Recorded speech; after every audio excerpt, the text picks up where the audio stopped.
റിസെൻമെൻറ്റിൻ്റെ ഒരു ലിസ്റ്റ് നമ്മൾ തയ്യാറാക്കുന്നതിനുള്ള പ്രധാന കാരണം നമ്മുടെ നെഗറ്റീവ് ഫീലിങ്സിനെ മാറ്റിക്കളഞ്ഞുകൊണ്ട് ഒരു പോസിറ്റീവ് ചേഞ്ചസിന് വേണ്ടിയിട്ടാണ്.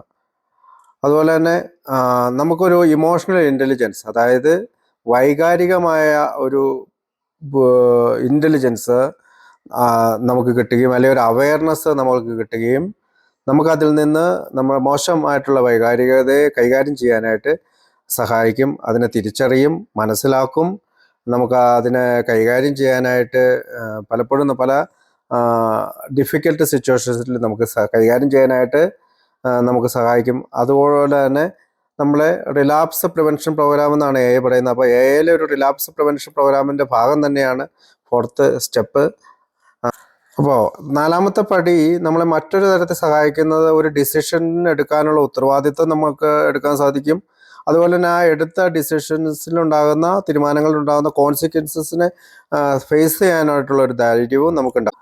അതുമാത്രമല്ല, 4ാമത്തെ പടി ഒരു സാഹചര്യം ഉണ്ടാകുമ്പോൾ ആ സാഹചര്യത്തോടെയുള്ള നമ്മുടെ പ്രതികരണം, അല്ലെങ്കിൽ നമ്മൾ എങ്ങനെ പ്രതികരിക്കണം, അങ്ങനെ ഒരു നിമിഷം ചിന്തിക്കാനായിട്ടുള്ള, അല്ലെങ്കിൽ ഞാൻ പ്രതികരിച്ചാലുണ്ടാകുന്ന കോൺസിക്വൻസസിനെ കുറിച്ച് ചിന്തിക്കാനായിട്ടുള്ള ഒരു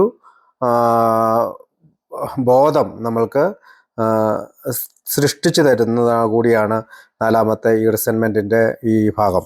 4ാം പടിക്ക് നമുക്ക് 4 ഏരിയ ആണുള്ളത്. ആദ്യം റിസെൻമെൻറ്റ്സ് ആണ്, പിന്നെ ഫിയർ ആണ്. റിസെൻമെൻറ്റ്സ് എന്ന് പറഞ്ഞാൽ നീരസം, ഫിയർ എന്ന് പറഞ്ഞാൽ ഭയം, സെക്ഷൽ കണ്ടക്ട് എന്ന് പറഞ്ഞാൽ നമ്മുടെ ലൈംഗികതയെക്കുറിച്ചുള്ള കാര്യങ്ങൾ, പിന്നെ ഹാം ടു അതേഴ്സ്, മറ്റുള്ളവരെ ദ്രോഹിച്ച കാര്യങ്ങളാണ്. അപ്പോൾ ഈ 4 കാര്യങ്ങളുടെ ഒരു ലിസ്റ്റ് നമ്മൾ തയ്യാറാക്കുന്നത് നമുക്ക് നമ്മുടെ സ്വഭാവത്തിലുണ്ടാകുന്ന, അല്ലെങ്കിൽ ബിഹേവിയറിലുണ്ടാകുന്ന, അല്ലെങ്കിൽ സ്വഭാവ വൈകല്യങ്ങളുണ്ടാകുന്ന കാരണങ്ങൾ കണ്ടുപിടിക്കാനും അത് ഒരു മാറ്റത്തിലേക്കുള്ള ഒരു ഉത്തരവാദിത്വത്തിലേക്ക് നമ്മളെ കൊണ്ടെത്തിക്കാനും സഹായിക്കുന്ന.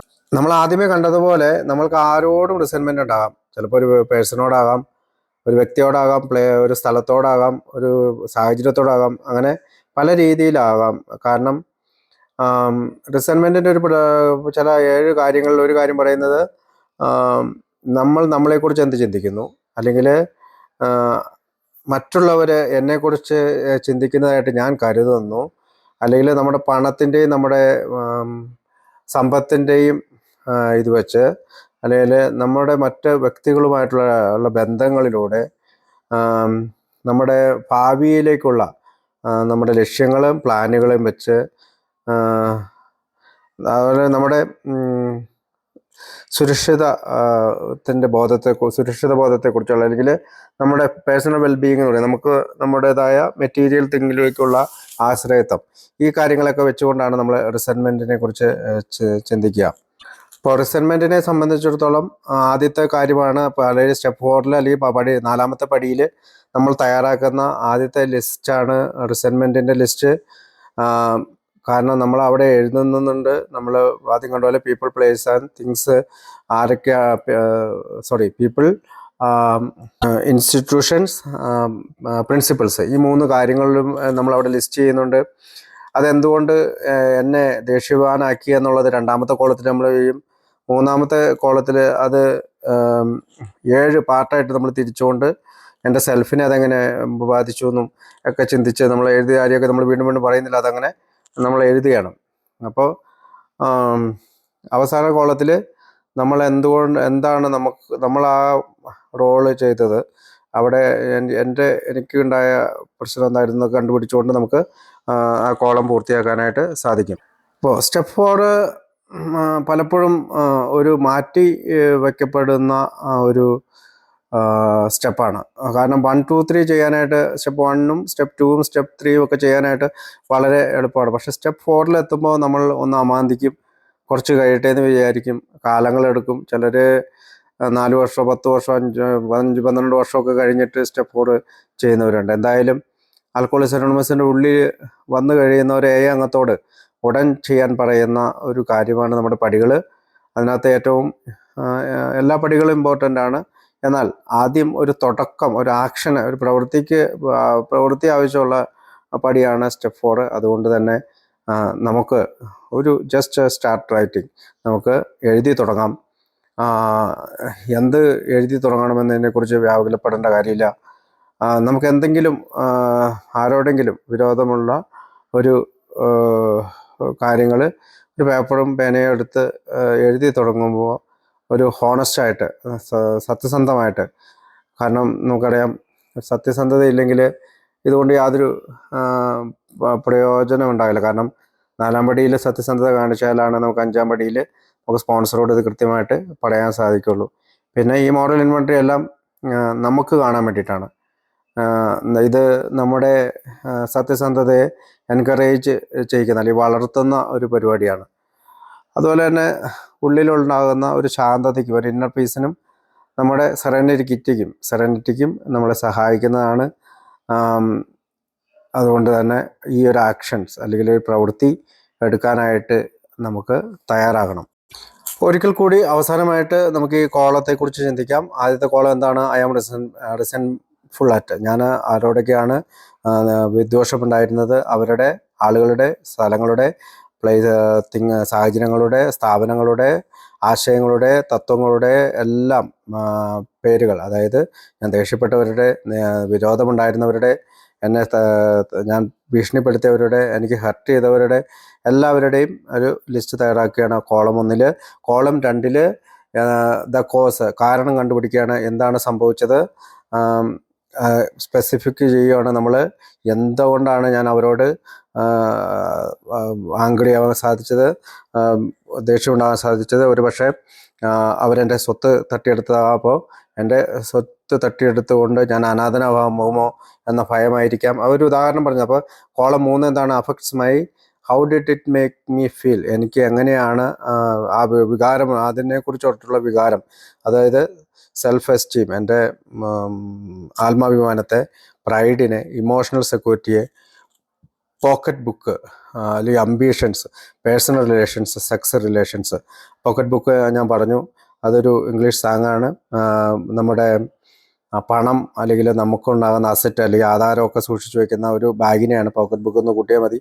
അത് ആ ഭാഗത്തെയൊക്കെ ബാധിച്ചോ എന്നുള്ളതാണ് ഇത്. അപ്പോൾ ആത്മാഭിമാനത്തെ ബാധിച്ചോ, എൻ്റെ വൈകാരികമായിട്ടുള്ള സുരക്ഷിതത്തെ ബാധിച്ചോ, എൻ്റെ സ്വത്തുക്കളെ ബാധിച്ചോ, എൻ്റെ അംബീഷനെ ബാധിച്ചോ, പേഴ്സണൽ എൻ്റെ വ്യക്തിപരമായ ബന്ധങ്ങളെ ബാധിച്ചോ, എൻ്റെ സെക്സ് റിലേഷനെ ബാധിച്ചോ? ഇതാണ് 3-ാമത്തെ കോളം എഴുതുന്നത്. 4-ാമത്തെ കോളം എന്താണ്? ഞാൻ where was I to blame, where was my responsibility in this relationship. ഈ ബന്ധത്തിൽ എൻ്റെ ഉത്തരവാദിത്വം എന്താണ്? എനിക്ക് അത് what might I have done instead. ഇത് ചെയ്യാതെ എനിക്ക് മറ്റെന്താണ് ചെയ്യാൻ കഴിയുമായിരുന്നത്? എൻ്റെ തെറ്റെന്താണ്? ഞാൻ ഡിസ്ഹോണസ്റ്റ് ആയിരുന്നോ, സെൽഫിഷ് ആയിരുന്നോ, അതായത് സത്യസന്ധനല്ലായിരുന്നോ, ഞാൻ സ്വാർത്ഥനായിരുന്നോ, ഞാൻ സ്വാർത്ഥതയിൽ മറ്റുള്ളവരെ പരിഗണിക്കാത്തവനായിരുന്നു, ഇങ്ങനെയുള്ള കാര്യങ്ങൾ. അപ്പം 1, 2, 3, 4 കോളം എഴുതി നമുക്ക് ഉണ്ടാക്കാം. 3 കോളമാണ് ബിഗ് ബുക്കിൽ പറഞ്ഞിരിക്കുന്നത്. ഞാൻ കഴിഞ്ഞ പ്രാവശ്യം പറഞ്ഞാൽ നമ്മൾ ഒരു കോളം കൂടി കൂട്ടിച്ചേർത്തിരുന്നു പ്രയറിന് വേണ്ടിയിട്ട്.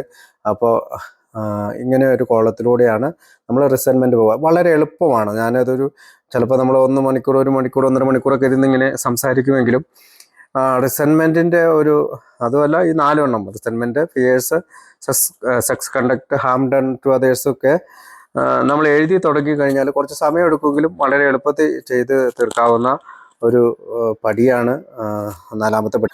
ചില പഴമക്കാർ അല്ലെങ്കിൽ സ്പോൺസേഴ്സ് പറയാറുണ്ട്, നിങ്ങളൊരു ലിസ്റ്റ് ഉണ്ടാക്കുക, നിങ്ങളുടെ കുടുംബത്തിലെ അംഗങ്ങൾ, സ്കൂളിലെ റിലേഷൻഷിപ്പ്, വർക്ക് തുടങ്ങിയ സ്ഥലങ്ങളിലെല്ലാം ഒരു ലിസ്റ്റ് ഉണ്ടാക്കുക. ആ ഏരിയയിലൊക്കെ നിങ്ങൾക്ക് എന്തെങ്കിലും സംശയം ഉണ്ടാവുകയാണെങ്കിൽ നിങ്ങളുടെ ഒരു സ്പോൺസറോട് ഈ 4-ാമത്തെ പടിയിൽ വെച്ച് ഇതിനെപ്പറ്റി അഭിപ്രായം ചോദിക്കുക, അല്ലെങ്കിൽ മറ്റൊരാളോട്, പടി ചെയ്ത മറ്റൊരാളോട് നമുക്ക് ഈ എക്സ്പീരിയൻസ് ചോദിക്കുക, അയാളുടെ എക്സ്പീരിയൻസ് ചോദിക്കുക. അപ്പോൾ അയാൾ പറഞ്ഞു തരും. പിന്നെ എല്ലാ ദിവസവും ഒരു 10 മിനിറ്റെങ്കിലും നമുക്ക് എഴുതാനുള്ള ഒരു ശൈലി നമ്മൾ ഉണ്ടാക്കിയെടുക്കണം. കാരണം നമ്മൾ ചിലപ്പോൾ എല്ലാ കാര്യങ്ങളും ഒന്നിച്ച് എഴുതി തീർക്കാൻ സാധിക്കില്ല. പക്ഷേ നമ്മൾ ആദ്യത്തെ കോളത്തിൽ എല്ലാ പേരുകൾ എഴുതുന്നു, 2-ാമത്തെ കോളത്തിൽ അത് എന്ത് കാരണം കൊണ്ടാണ് അത് ഉണ്ടായതെന്ന് എഴുതുന്നു. അങ്ങനെ നമുക്ക് 1, 2, 3 കോളങ്ങൾ പെട്ടെന്ന് എഴുതി തീർക്കുക. പിന്നെ 4-ാമത്തെ കോളത്തിൽ നമുക്ക് എന്തുകൊണ്ടാണ് അത് സംഭവിച്ചതെന്നൊക്കെ പറഞ്ഞുകൊണ്ട് നമുക്ക് എഴുതാവുന്നതാണ്. അപ്പോൾ നമ്മളെ സംബന്ധിച്ചിടത്തോളം ആൽക്കഹോളിക്സ് അനോണിമസിലെ ഒരു അംഗം തീർച്ചയായും ഈ സ്റ്റെപ്പ് 4 ചെയ്തിരിക്കണം. ആൽക്കഹോളിക്സ് അനോണിമസിൽ 1955 ബിൽ ഡബ്ല്യു പറഞ്ഞൊരു കാര്യം, ആൽക്കഹോളിക്സ് അനോണിമസിൽ വരുന്ന അംഗങ്ങൾ 75% ആളുകളും 1 ഇയർ 1 വർഷം പൂർത്തിയാക്കിയിരുന്നു എന്നുള്ളതാണ്. എന്നാൽ ഇന്ന് 5% മാത്രമാണ്, അതായത് 100 അംഗങ്ങൾ എത്തുമ്പോൾ 5 പേർ മാത്രമാണ് സോബറാകുന്നുള്ളൂ. അതിനുള്ള ഒരു പ്രധാന കാരണം ഒരു പക്ഷേ ഈ ആൽക്കഹോളിക്സ് അനോണിമസിൻ്റെ 12 പടികൾ സ്വീകരിക്കാനായിട്ട് തയ്യാറാകാത്തത് കൊണ്ടാകാം. കാരണം പലപ്പോഴും ഞാനാണെങ്കിൽ പോലും എയിലെത്തി കഴിയുമ്പോൾ കുടിക്കാതിരുന്നാൽ മതിയല്ലോ, ഇപ്പോൾ കുഴപ്പമൊന്നുമില്ലല്ലോ, ജീവിതം നന്നായിട്ട് പോകുന്നുണ്ടല്ലോ എന്നൊക്കെ ചിന്തയാൽ ഇതിൽ നിന്ന് മാറി നിൽക്കാൻ ശ്രമിച്ചിരുന്നു. പക്ഷേ ആൽക്കഹോളിക്സ് അനോണിമസിലെ അംഗങ്ങളായിട്ടുള്ള അല്ലെങ്കിൽ ഇത് ചെയ്തിട്ടുള്ള അംഗങ്ങൾ അവരുടെ വലിയ പ്രേരണ തുടക്കം മുതൽ ഉണ്ടായതുകൊണ്ട് മാത്രമാണ് പടികളിലൂടെ സഞ്ചരിക്കാനായിട്ട് ശ്രമിക്കുന്നത്. ചിലപ്പോഴെല്ലാം നമ്മളിൽ പഴമക്കാർ പോലും ചില ദിവസങ്ങളിൽ നമുക്കറിയാം അയാൾ വളരെ ദേഷ്യപ്പെട്ടു അല്ലെങ്കിൽ അയാൾ വല്ലതും പറഞ്ഞു എന്നൊക്കെ പറയുമ്പോൾ അന്നത്തെ ദിവസം അയാൾ പടിയിൽ നിന്ന് പുറത്തായി എന്നുള്ളത് മാത്രമേ ഉള്ളൂ അർത്ഥം. അല്ലാതെ അയാൾ ആജീവനാന്തം പടി ചെയ്യാത്ത ആളാണെന്നോ അയാൾ ആജീവനാന്തം പടിയെക്കുറിച്ച് പറയാത്ത ആളോ അറിയാത്ത ആളാണെന്നോ അല്ല. അന്നത്തെ ഒരു നിമിഷം അല്ലെങ്കിൽ ആ ഒരു സമയം ചിലപ്പോൾ ഞാനായിരിക്കും ദേഷ്യപ്പെട്ടിരിക്കുക, ആ ദിവസം ഞാൻ പടിയിൽ നിന്ന് പുറത്തായി. അപ്പോൾ തിരിച്ച് എനിക്ക് പടിയിലേക്ക് കടന്നു വരാൻ പ്രേരണ ഉണ്ടാകണമെങ്കിൽ ഞാൻ ഈ പടിയെക്കുറിച്ച് മനസ്സിലാക്കിയിരിക്കണം. പ്രത്യേകിച്ച് റെഗുലർ ബേസിസിലുള്ള 10ാം പടി എൻ്റെ ജീവിതത്തിൽ ദൈനംദിനം ഞാൻ ചെയ്യേണ്ടതുണ്ട്. അതുകൊണ്ട് തന്നെ പടിയെക്കുറിച്ചുള്ള ഒരു അവയർനെസ് നമുക്ക് തുടക്കം മുതൽ ഉണ്ടാകണം. ആൽക്കഹോളിക്സ് അനോണിമസിലെ ആദ്യത്തെ 100 ആളുകൾ ഈ ആൽക്കഹോളിക്സ് അനോണിമസിലെ 12 പടികളിലൂടെ മോചിതരായിട്ടുള്ളവരാണ്. അങ്ങനെയാണ് ആൽക്കഹോളിക്സ് അനോണിമസ് എന്ന ബുക്ക് അവർ രചിക്കുന്നത്. അതിനകത്താണ് നമ്മുടെ 12 പടികൾ പറ്റി അവർ വിവരിച്ചിരിക്കുന്നത്. അതുകൊണ്ട് തന്നെ 1 മുതൽ 12 പടികളുടെ ക്ലിയർ കട്ട് ഇൻസ്ട്രക്ഷൻ ആൽക്കഹോളിക്സ് അനോണിമസിൻ്റെ ബുക്കിലുണ്ട്. അതുകൊണ്ട് നമ്മുടെ 12 പടികൾ നമ്മുടെ പ്രോബ്ലം സോൾവിങ് പാതയാണ്, അല്ലെങ്കിൽ പ്രശ്ന പരിഹാര പാതയാണ്. അതിലൂടെ സഞ്ചരിക്കാൻ എനിക്കും നമ്മൾക്ക് ഓരോരുത്തർക്കും സാധിക്കട്ടെ എന്ന് പ്രാർത്ഥിച്ചുകൊണ്ട് ആൽക്കഹോളിക്സ് അനോണിമസിൻ്റെ ഈ 4ാമത്തെ പടിയിലെ റിസെൻമെൻറ്റ് അല്ലെങ്കിൽ നീരസത്തെക്കുറിച്ചുള്ള എൻ്റെ ഷെയറിങ് ഞാൻ ഇവിടെ നിർത്തുന്നു. എന്നെ കേട്ടിരുന്ന നിങ്ങൾക്ക് എല്ലാവർക്കും നന്ദി.